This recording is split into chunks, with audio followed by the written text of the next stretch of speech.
UP की राजनीति में कांशीराम का नाम, राहुल गांधी ने उठाई भारत रत्न की मांग, दलित राजनीति पर तेज हुई सियासी बहस। नमस्कार, आप देख रहे हैं योगी अनकट।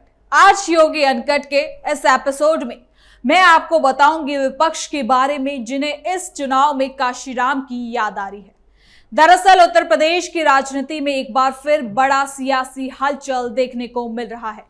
आगामी चुनाव से पहले अचानक बहुजन आंदोलन के सबसे बड़े नामों में से एक कांशीराम का नाम राजनीतिक बहस के केंद्र में आ चुका है। इस बार इस बहस को नई दिशा दी गई है कांग्रेस नेता राहुल गांधी ने। कांशीराम की जयंती के मौके पर राहुल गांधी ने उन्हें याद करते हुए एक बड़ा राजनीतिक दांव चल दिया। उन्होंने कांशीराम को देश का सर्वोच्च नागरिक सम्मान भारत रत्न देने की मांग उठा दी है। बस इसी मांग के साथ उत्तर प्रदेश की राजनीति में जैसे नई चिंगारी भड़क उठी। एक तरफ कांग्रेस इसे सामाजिक न्याय और बहुजन सम्मान की लड़ाई बता रही है, तो दूसरी तरफ दूसरे विरोधी दल इसे चुनावी राजनीति का हिस्सा बता रही है। सवाल यह भी उठने लगा है कि आखिर इतने सालों बाद अचानक कांशीराम को लेकर इतनी बड़ी राजनीतिक पहल क्यों की जा रही है। इस मुद्दे ने सिर्फ कांग्रेस ही नहीं बल्कि उत्तर प्रदेश की बाकी बड़ी पार्टियों की राजनीति को भी प्रभावित करना शुरू कर दिया है। खासकर मायावती और अखिलेश यादव की राजनीति पर भी इसका असर पड़ने की चर्चा तेज हो गई है। ऐसे में अब देखना दिलचस्प होगा कि कांशीराम के नाम पर शुरू हुई ये नई सियासी लड़ाई आगे कहां तक जाती है और चुनावी राजनीति को कितना प्रभावित करती है। तो चलिए योगी अनकट में बिना किसी काटछाट के जरा विस्तार से जानते हैं क्या है ये पूरी खबर।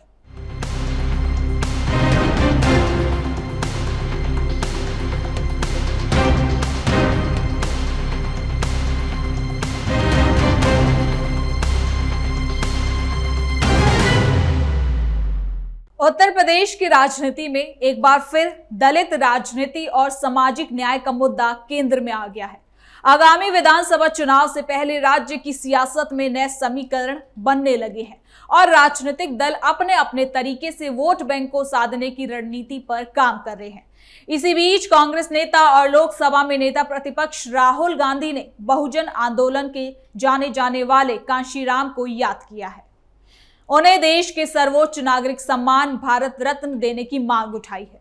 इस मांग के साथ ही उत्तर प्रदेश की राजनीति में एक नई बहस छिड़ गई है और अलग अलग दलों के बीच राजनीतिक बयानबाजी भी तेज हो गई है। लखनऊ में आयोजित एक कार्यक्रम में राहुल गांधी ने कांशीराम की जयंती के अवसर पर उनके योगदान को याद किया। इस कार्यक्रम में बड़ी संख्या में कांग्रेस कार्यकर्ता और सामाजिक संगठनों से जुड़े लोग मौजूद थे। कार्यक्रम के दौरान एक प्रस्ताव भी पारित किया गया जिसमें कांशीराम को देहांत के बाद भारत रत्न देने की मांग उठाई गई है। राहुल गांधी ने अपने संबोधन में कहा कि कांशीराम ने भारतीय राजनीति में दलित और वंचित समाज को नई पहचान दी। उन्होंने उन वर्गों को राजनीतिक ताकत दी जो लंबे समय से समाज और राजनीति में मुख्यधारा से दूर रहे हैं। राहुल गांधी ने यह भी कहा कि कांशीराम का पूरा जीवन सामाजिक न्याय की लड़ाई को समर्पित रहा है। उन्होंने समाज के सबसे कमजोर वर्गों को संगठित किया और उन्हें यह विश्वास दिलाया कि वो भी सत्ता और राजनीति में अपनी भागीदारी सुनिश्चित कर सकते हैं। राहुल गांधी ने यह भी कहा कि कांशीराम की सोच और उनका संघर्ष केवल एक राजनीतिक आंदोलन नहीं था बल्कि ये सामाजिक परिवर्तन की एक बड़ी पहल थी। इसके साथ ही क्या कुछ कहा है और कैसे राजनीति हो रही है इस पूरे मामले पर ये सब जानते हैं इस रिपोर्ट में। दलित वोट बैंक पर सभी दलों की नजर, कांशीराम की जयंती पर गरमाई राजनीति, यूपी में सामाजिक न्याय की नई बहस, चुनाव से पहले दलित राजनीति, बयान के बाद बड़ी सियासी हलचल। अपने संबोधन के दौरान भाषण में राहुल गांधी ने यह भी कहा कि कांशीराम ने जिस आंदोलन की शुरुआत की उसने भारतीय राजनीति को नई दिशा दी। उन्होंने दलितों, पिछड़ों और वंचित वर्गों को एक मंच पर लाने का प्रयास किया और उन्हें राजनीतिक शक्ति में बदलने का काम किया। राहुल गांधी ने कहा कि आज भी कांशीराम की विचारधारा उतनी ही प्रासंगिक है जितनी उनके जीवन काल में थी।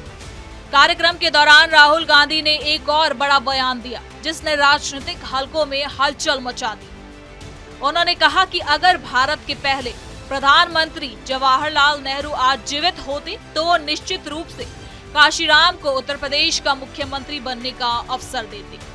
राहुल गांधी के इस बयान ने कई राजनीतिक दलों को प्रतिक्रिया देने के लिए मजबूर कर दिया। राजनीतिक जानकारों का मानना है कि कांग्रेस का ये कदम आगामी चुनाव की राजनीतिक रणनीति का हिस्सा है। उत्तर प्रदेश में दलित वोट बैंक काफी प्रभावशाली माना जाता है और ये चुनावी परिणामों को प्रभावित करने की क्षमता भी रखता है। एक समय ऐसा था जब दलित समाज का बड़ा हिस्सा कांग्रेस के साथ जुड़ा हुआ था, लेकिन समय के साथ ये समर्थन काफी हद तक मायावती की पार्टी बहुजन समाज पार्टी की ओर चला गया। अब कांग्रेस एक बार फिर दलित समाज के बीच अपनी पकड़ मजबूत करने की कोशिश में जुटा हुआ है। काशीराम की विरासत को सम्मान देने की मांग को भी इसी रणनीति का हिस्सा माना जा रहा है। कांग्रेस का मानना है कि सामाजिक न्याय और बराबरी की राजनीति के जरिए वो एक बार फिर वंचित वर्गों का समर्थन हासिल कर सकती है। राहुल गांधी के इस बयान पर बसपा प्रमुख मायावती ने भी अपनी तीखी प्रतिक्रिया दी है। उन्होंने कहा कि कांग्रेस को अब काशीराम की याद आ रही है, जबकि जब कांग्रेस की सरकारें सत्ता में थी तब उन्हें ऐसा सम्मान देने के लिए कोई ठोस कदम नहीं उठाया गया। मायावती ने यह भी कहा कि कांग्रेस को दलित समाज की भावनाओं के साथ राजनीति नहीं करनी चाहिए। इसके साथ ही मायावती ने यह भी कहा कि काशीराम ने बहुजन समाज के अधिकारों के लिए जो संघर्ष किया था उसे कोई भी राजनीतिक दल अपने फायदे के लिए इस्तेमाल नहीं कर सकता। उनका कहना था कि काशीराम की विचारधारा को समझने और उसे आगे बढ़ाने का काम केवल बहुजन समाज पार्टी ने ही किया है। तो वहीं दूसरी ओर समाजवादी पार्टी भी इस मुद्दे को लेकर अपनी राजनीतिक रणनीति बनाने में जुट गई है। पार्टी प्रमुख अखिलेश यादव लगातार पिछड़ा, दलित और अल्पसंख्यक समुदायों को एक साथ लाने की कोशिश कर रहा है। समाजवादी पार्टी ने हाल के समय में पीडीए यानी पिछड़ा, दलित और अल्पसंख्यक का नारा दिया है। इस नारे के जरिए पार्टी इन वर्गों को एक राजनीतिक मंच पर लाने की कोशिश में जुटी हुई है। समाजवादी पार्टी का मानना है कि सामाजिक न्याय की राजनीति ही उत्तर प्रदेश की राजनीति की असली पहचान है। पार्टी नेताओं का कहना है कि उन्होंने हमेशा वंचित वर्गों के अधिकारों के लिए आवाज उठाई है और आगे भी उठाते रहेंगे। इस पूरे मामले पर राजनीतिक जानकारों का भी कहना है कि उत्तर प्रदेश की राजनीति में दलित वोट बैंक हमेशा से निर्णायक भूमिका निभाता है। यही वजह है कि लगभग सभी राजनीतिक दल इस वर्ग को अपने साथ जोड़ने की कोशिश में जुट गए हैं।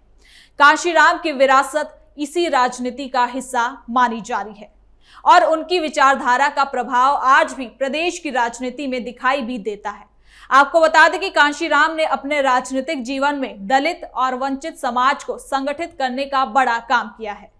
उन्होंने बहुजन आंदोलन को मजबूत किया और इसी आंदोलन के आधार पर बहुजन समाज पार्टी की नींव रखी। बाद में मायावती ने इस आंदोलन को आगे बढ़ाया और उत्तर प्रदेश की राजनीति में एक मजबूत ताकत के रूप में वो खुद भी उभरी। काशीराम का मानना था कि जब तक वंचित वर्ग राजनीतिक रूप से संगठित नहीं होंगे तब तक उन्हें सामाजिक और आर्थिक न्याय नहीं मिल पाएगा। इसी सोच के साथ उन्होंने बहुजन समाज को संगठित करने का अभियान चलाया।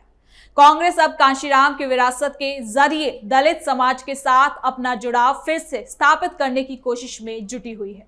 राहुल गांधी ने अपने भाषण में सामाजिक न्याय और समान अवसर की बात करते हुए कहा कि देश के राजनीति में सभी वर्गों की बराबर की भागीदारी होनी चाहिए और उन्होंने ये भी कहा कि लोकतंत्र तभी मजबूत होगा जब समाज के हर वर्ग को बराबर का अवसर मिलेगा। दूसरी ओर समाजवादी पार्टी के नेताओं का कहना है कि उनकी पार्टी लगातार सामाजिक न्याय की लड़ाई लड़ रही है और उन्हें हमेशा वंचित वर्गों के अधिकारों के लिए उन्होंने आवाज भी उठाई है। यानी कुल मिलाकर फिलहाल राहुल गांधी के बयान के बाद उत्तर प्रदेश की राजनीति में काशीराम की विरासत को लेकर नई चर्चा शुरू हो गई है। अलग अलग राजनीतिक दल अपने अपने तरीके से इस मुद्दे को उठा रहे हैं और अपने पक्ष में माहौल बनाने की कोशिश भी कर रहे हैं। यानी कि आने वाले समय में महीनों में जैसे जैसे चुनाव नजदीक आएंगे ये मुद्दा और ज्यादा राजनीतिक महत्व हासिल करता रहेगा। राजनीतिक दलों के बीच बयानबाजी और रणनीतिक कदमों के जरिए ये साफ हो जाएगा कि उत्तर प्रदेश की राजनीति में सामाजिक न्याय, दलित राजनीति और काशीराम की विरासत एक बार फिर से केंद्र में आ चुकी है। तो फिलहाल के लिए योगी अनकट में इतना ही। देखते रहिए कैपिटल टीवी उत्तर प्रदेश। कल फिर मिलेंगे नई खबर के साथ। धन्यवाद।